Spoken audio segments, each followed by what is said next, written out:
Politics leads to conflict. Politics leads to fighting. Now, someone might say, that seems obvious. But I don't think anyone really gets it.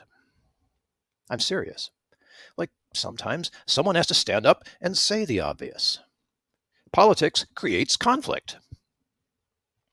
Welcome to Gracearchy with Jim Babka, sponsored by the Zero Aggression Project, zeroaggressionproject.org.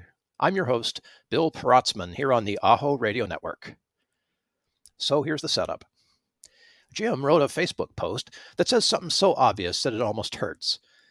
And this became obvious from the immediate pushback this post received. It really sparked a conversation.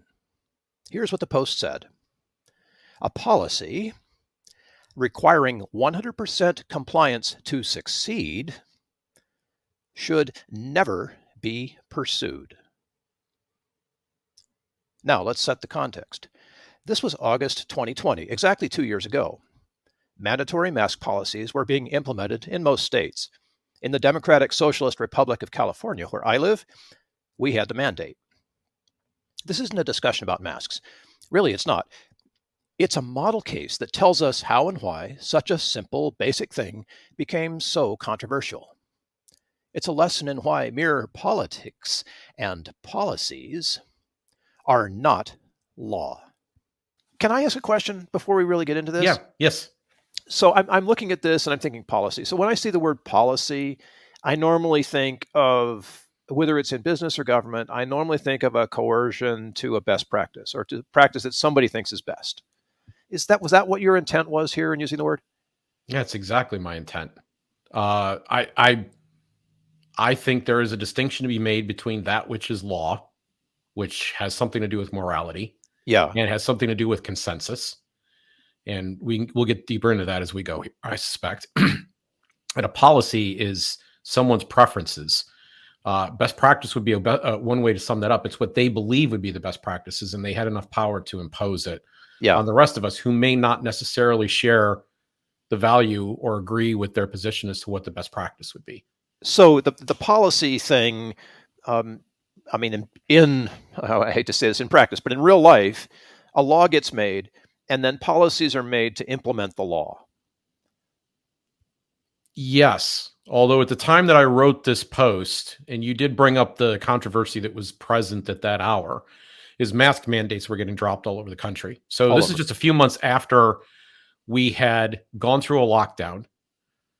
Most states by this point had opened up to some degree. Not everyone had yet. And masks were now the next stage in that discussion. We had gone from a place where the federal government had told us to not wear masks. The Surgeon General, Anthony Fauci, they had both said, don't wear masks or they're unnecessary at the beginning. And we know from Anthony Fauci's private correspondence now through Freedom of Information Act that he was telling his friends in March of 2020 that masks didn't work. We also know, as we're sitting here in August 2022, that government data has now come out saying the masks were pretty much ineffective. They didn't do anything, which, by the way, people who are now just getting this information are having a very hard time accepting because they were committed to the science that they were given at that time. But at that hour, there were people committed to that science too. And they thought they rightly thought that I was commenting on what was happening at that hour. But I've got a career of commenting on these things. This wasn't the first time I had made a statement like this. In fact, we had written about this at the Zero Aggression Project before, that there is a distinction between what is and is not a law that is not necessarily noticed or recognized by politicians, by the media, and by most Americans, frankly. Oh, sure. The very first comment on this is like, well, what about murder? Right. So there's a perfect way to illustrate my point. How many people do you know that favor murder? I think as a general rule, murder is an okay thing, right? Very few. Obviously, in war, there's a difference, but we're talking about, first-degree murder here. So you can imagine assembling a jury on this question and having very little trouble, if indeed the facts point out that the person is guilty of murder, of people saying, well, I kind of like murder. I'm going to hang this jury because murder is a cool thing. Like, that's not like a normal thing, right? Yeah, that's a perversion of the law. Okay. we know what law is. I'm going to argue on two bases, but on this particular day, I was focused on one. And that is there's like this unanimous agreement. There's a recognition that this particular thing is a law. Okay. As opposed to a best practice, which suggests that some group of people think that the best way to handle a given matter is X or Y, right? And people disagree. That's a policy. So a mask mandate, which was the debate of the day 2 years ago, was a policy, whereas murder is a law. And the difference is because we know that there is no debate. This is a sealed deal, right? I've actually, to go in a place that you're not expecting at all. It wasn't covered in this post, have used this exact same approach to discuss the abortion issue. A policy. Part of the reason, right? Yeah. Part of the reason that we can't come to a consensus on this is that we do not believe that whether the status of a fetus, we don't know where that is in law. There's a significant disagreement, culturally speaking, on when that begins. And a lot of that has to do with what your personal religious faith is. Now, we don't have that same problem with murder, right? Yes. But we do have it with this. And so what I've told people who are pro-life, and this was long before the decision that came down a couple of months ago, what I told them that they had to do is that they had to create cultural consensus that life was being taken here, that there actually was a manslaughter or a murder. And if they could create that cultural consensus where everybody had come to agree, where you could get a jury of 12 people to convict, then you had something that was law. But if you don't, if you're shy of that, then what you have is a regime where you can get 50% plus one of the power, and then you can impose your will on everyone else. So in that context, even if we don't all agree on the law, because there's going to be outliers out there that think murder's okay, right? Mm-hmm. It's not 100%. So the law is there to sort of constrain the fractional percentage that doesn't want to go along. There's a need for coercion in that sense, is my point. Yeah. Okay. Yeah. So where there is no need in a policy to coerce. No, that's the problem, is that policies always come with coercion. And so when the state makes a decision of any kind, and this is really super vitally important, okay? There's a law professor, his name is eluding me I believe his first name's James, which is a very noble name to have. But I don't remember his last name off the top of my head. He makes an argument. He starts off and tells his beginning law school students, every time you want to make a law, you decide who it is you're willing to kill. As we're sitting here talking today, there was just an IRS, the IRS made some news because they put out a job posting, and the job posting included that you needed to be prepared to use deadly force. Every time we make a law, at the end of the day, what we're saying is that if this person, there's various stages of escalation in this process to try to induce compliance. But what we're saying is if they don't comply, ultimately, we are willing to kill them. And this so is you America. could say, yeah, so you could say, listen, the smallest, most mundane thing could turn into a death. And all that needs to get mixed in is a police officer getting it in their head that they're not being respected at that moment. That's literally all it takes, and it could turn into a death situation. Which it the has. drug war, we've seen that. Yes, the drug war includes kicking doors in, right? Yeah. And that frequently leads to, maybe the family dog dies, or somebody in the house gets injured or killed, right? This is Breonna Taylor. Like, this is an appalling thing to me. She's, they're surrounding the house. They're starting to shoot. Her boyfriend gets up with a gun, and there's gunfire. And now, now they got to charge him, and she's been killed in police. They fired a lot of rounds. What were they doing sneaking up on the door? And so just my point is not, I don't want to get distracted by any of those smaller issues. These are various ways of illustrating that laws, when they're passed, when we don't do law properly, and we start imposing policies, we got to recognize that every one of these is a potential for destroying a human being. Sure. I have a fundamental issue with our system of government, which only allows us to enact laws. Once the law is enacted, we kind of, as voters, we kind of lose control over the implementation or the policy that gets made. Mm-hmm. And there are, of course, many times where it's government by fiat, too. Executive orders come down all the time, mandating things that may or may not be of legal use. And I hate to say it that way because it's like apples and oranges in some cases to make this distinction. But somebody comes along and says, Bill, wear a mask because I say so. Otherwise, we're going to break your door down. I have a pretty hefty response to that because there's no law that compels that. Mm-hmm. And this was an extra bad problem at this particular juncture. And I was pretty exercised during the spring and summer of 2020 because governors were acting under a process called emergency orders. Exactly. Yes. California, we have the Democratic Socialist Republic, and we recalled our governor for being a hypocrite. Didn't work. We tried. Didn't work. But what you were saying is exactly true. Exactly. So in our system, to make a law, you had to have the people's legislature act first, and then it was the governor's duty to either sign or veto that proposal. If you have, and this is, by the way, a fundamental flaw, this should be banned. There should be an amendment. This should never, ever, ever, ever, ever happen again. If the roles get reversed, if the executive makes the law and starts imposing it, and he uses his apparatus, his executive branch apparatus, to enforce the law, which I believe is completely unconstitutional, violates our guarantee to a Republican form of government, which is in the U.S. Constitution, and it should never have been able to stand. What the legislature had to do was assemble, and they not only had to get a majority like they normally would to pass a law, they would have to get a supermajority to override any potential veto that the governor would make. Because the governor could say, well, I made the policy, I'm just going to veto this. Boom. And now he's going to keep right on going. And that is a perversion. It's an turning upside down of our form of government.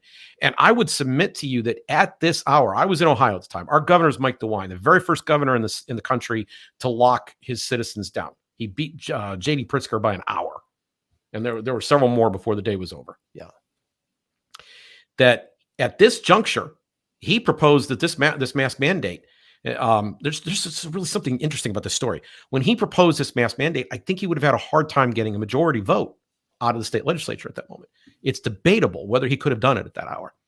But what he said was, we wanted to have football season. He had just said a week or two before when he imposed it in Ohio, we want to have football season. And if the only way that we could get through football season is if we could have this mask mandate. He literally said this, and he put a timeline on it. He said it was going to be 6 to 8 weeks. 8 weeks go by. Week 9, he's on a Cleveland radio station, and the host asks him, what about this statement that we just needed to do this for 6 to 8 weeks? Now, keep in mind, he had said this on television. It was live on television. When I watched it, it was recorded. There was tape. Claimed he never said it. Straight-faced. I never said it. In fact, got indignant when the guy said, well, we've got tape of you saying it. No, you don't, because I never said it. And so, he had gotten everybody to kind of go along with 6 to 8 weeks, and he might have been able to sell that to the legislature, but there was no way he was going to be able to sell that to the legislature down the line. So this entire system of government that we had that even gave us minimal protection, and it's paper thin, it's almost useless, but it's still there. It was completely chucked aside, and he just did what he wanted to do. He's king, he's czar, he's Führer. He can do whatever it is he wants to do, and everybody's just got to play along. And I'm saying that's a policy. And the fact that you had so much societal friction over this issue is evidence that it was not actually a law, in the sense that it was not natural. We know murder is wrong. We don't want it under any circumstances. We know that stealing and vandalism are wrong. We can muster 12-person unanimous juries for these questions. But on other questions like this, we probably would have a much harder time. And clearly, if he had submitted this to the normal process where they went, instead of regulating, instead of an executive imposing, had gone to the people's legislature, he probably wouldn't have succeeded. But even if he had, he would have had to do it on the basis that we're only going to do this for 8 weeks, because that's what he was trying to do at that hour, to sell it verbally. Yeah. And that's just one microcosmic example of how crazy this went around the world. of mandates trying to kick in to do things that citizens wouldn't want to have done or didn't feel were appropriate under the circumstances. Right. That's exactly right. There's an interesting thread along this same post that talks about slavery, and it's interesting to me how, as attitudes change, as how consciousness improves, perhaps laws change to reflect that. So the laws are in response to the change in consciousness. We outlawed slavery in whatever 1860 something, and we're still trying to outlaw it in consciousness, although we have on the books laws that protect us from ever having slavery in the United States again, theoretically. And there are places where it exists.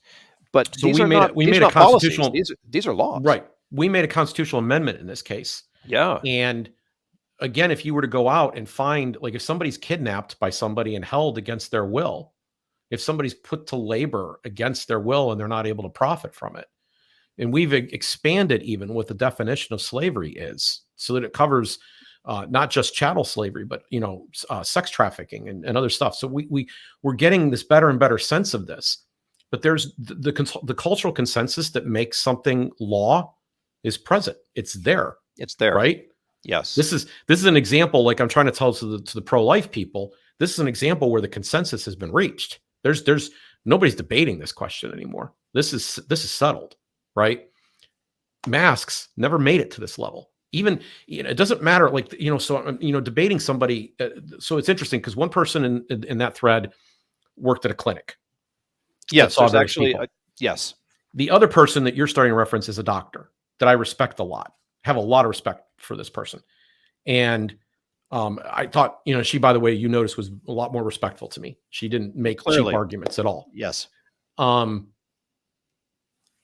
Both of these people, though, were impacted and could tell because of the time that I wrote this, the timing at which I wrote this, that this was at least in part, although I felt what I said is timeless, and that's why we're talking about it here today, that it was motivated at the time by what was going on with the mask mandates. Is there any kind of a way we can roll this up to a current issue?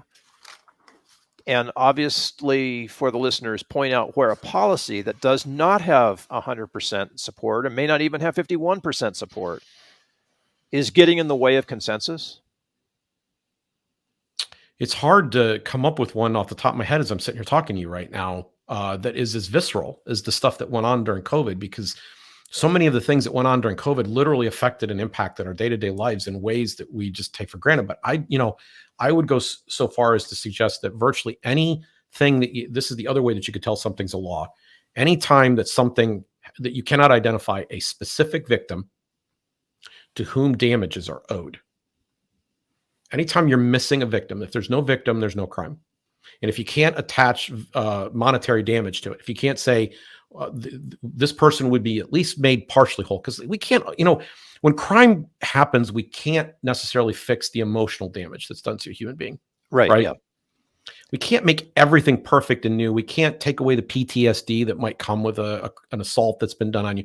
There's things that we can't necessarily repair, but we can try to find a degree of remedy to that situation. Okay. But we know when it happens, we know two things. We know that there is a victim. We can identify them, or them, plural, if there's more than one, by name. We know that those human beings exist. And number two, we know that there was harm done to them, and we can measure that harm, and we could say we're going to try to right it, or at least attempt to begin to right it in the following ways. When a mask mandate comes out, when a tax is imposed, when a regulation's put into place, there's a whole host of people that we can't identify that basically become the Department of Pre-Crime. No victim will be created by their acts. Nevertheless, they're bound by by the edict that has been handed down. So they're being given a policy, maybe an edict is a better word, that is not, it doesn't reach the social consensus level we've spent several minutes talking about here, but it also does not, the crime itself, when it's committed, has no victim. There's no victim, so there's no crime. So we're talking about the war on drugs or legalizing prostitution, a lot of things where there is no victim. There is no victim, right? If you've got consenting adults in the transaction and they've agreed to enter a transaction with one another, then no one else has any business being involved in that transaction at all, unless they choose to invite those people in.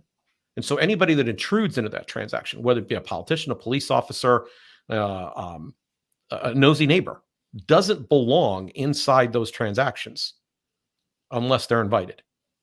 Which certain laws in places like Texas now invite us to do as citizen vigilantes for folks who want an abortion.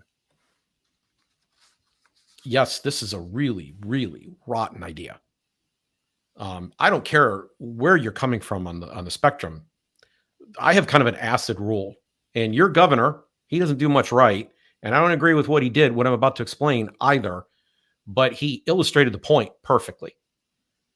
And what your governor did is he said, okay, I'm going to take that same logic and I'm going to apply it to guns here in my state. So we're going to set a bounty system to go after gun manufacturers and distributors.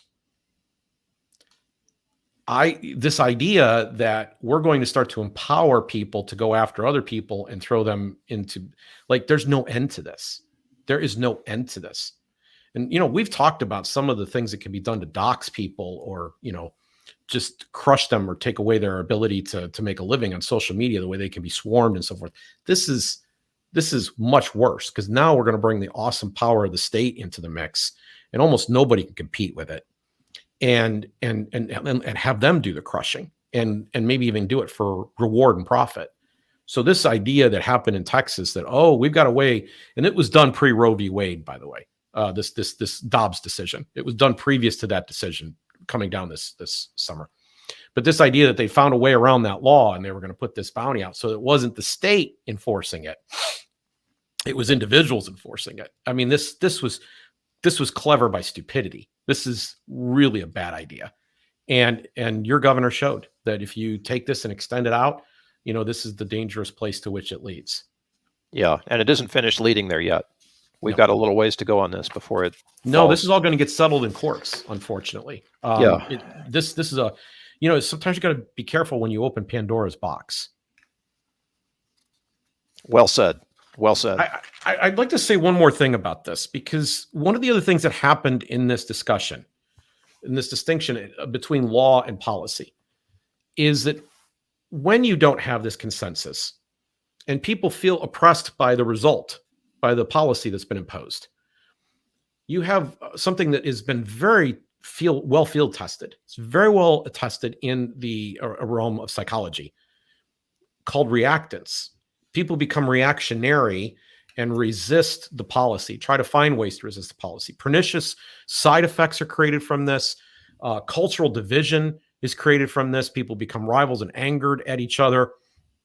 And we also know that the more people feel that they've even been outsmarted in a discussion, we're going to do this other episode with Dwayne Lester. We talked to him about how to have a conversation with people, persuasive conversation without causing a war or a fight between you. And one of the other pieces of literature that we can look at on this has to do with the fact that there is something called the backfire effect, where if I really try to overwhelm you, just even an argument, let alone in coercive force, which is what the government brings on top of that, that the human instinct is to negatively react to that truth and push it away. And it to me, it shouldn't be overlooked that at the very outset of this crisis that we just went through as a country, that in early March, the NBA, the NCAA, Disney, a whole host of people closed their businesses to the public, shut down their events. This was already starting voluntarily because they cared about their customers and they recognized what was at stake. And they were prepared. They were prepared to do that. And the whole country would have figured this out. We'll get into this more perhaps in a future episode, but I just want to say there is no evidence whatsoever that people wouldn't have done the right thing. And the mask argument became a proxy. So the mask was, I ended up writing an article for the Exit Network on Rachel Maddow, unable to accept the idea that the CDC was saying it was time to take off the masks in May of 2021. Couldn't do it. And she makes this extraordinary, and thank God she did this, extraordinary admission as she has the CDC director, Rachel Walensky, on. That's who it is. Is that the CDC director? I don't know. She has her on. Anyway, she says, basically, she kind of knew who the good people were because they were wearing their masks correctly. And she didn't want to be around the people who maybe were more prone to be anti-vaxxer because they weren't wearing their mask correctly. And this was code for Trump supporter as well, right? It was a way to tell the good and the bad. So on the one side, if you wore your mask, you were a good person. That was more important for wearing it than actually preventing anything. Like, look at me, I'm good. And then there was the other side that was like, well, screw the system and I don't have to listen to authority. And they didn't want to wear the mask. And this became a cultural division. And I'm going to suggest something rather bold. When you don't notice this law versus policy distinction and you impose your policy, you actually create a situation that's directly addressed in this conversation, which is they say, well, we need a law because people aren't listening. Yes. Your resistance went up because you made it. That's exactly why it's happening. That's why it's happening. So and the mask was so easy to do little subtle things like pull it down, leave it off, try to push the boundaries in any way you can. That was those were easy ways to resist, and they basically invented resistance. Yes. They invented it. They created resistance where it wasn't necessary. And they didn't want to take responsibility for it. Yep. They didn't want it, and they still to this day don't. And now that it's all over, we're being told, well, it turns out they didn't do much. Well, fat lot of good that does us 2 years later. Right, it does. After we've all gotten to this point where we're fighting with each other and we've lost all sense of tolerance and understanding for one another. And forget grace. It's already down the street. Who is it today in politics that's inviting Americans to do the right thing? Like, use your expertise, Bill. You're going to come up with a solution for this. I don't know what it is, but let's empower you to go out and do that. Well, I'm going to suggest that politics isn't the answer. Absolutely. I am not looking to anybody in the realm of politics to provide these answers. I really do think that this is a cultural thing for us to discuss. And it comes with having an intellectual tool set that says, I've seen certain things happen before. And from those things, like, someone could ask, Jim, why today are you talking about masks 2 years later after it happened? Come on, get with the program. We got new issues we're on to right now, right?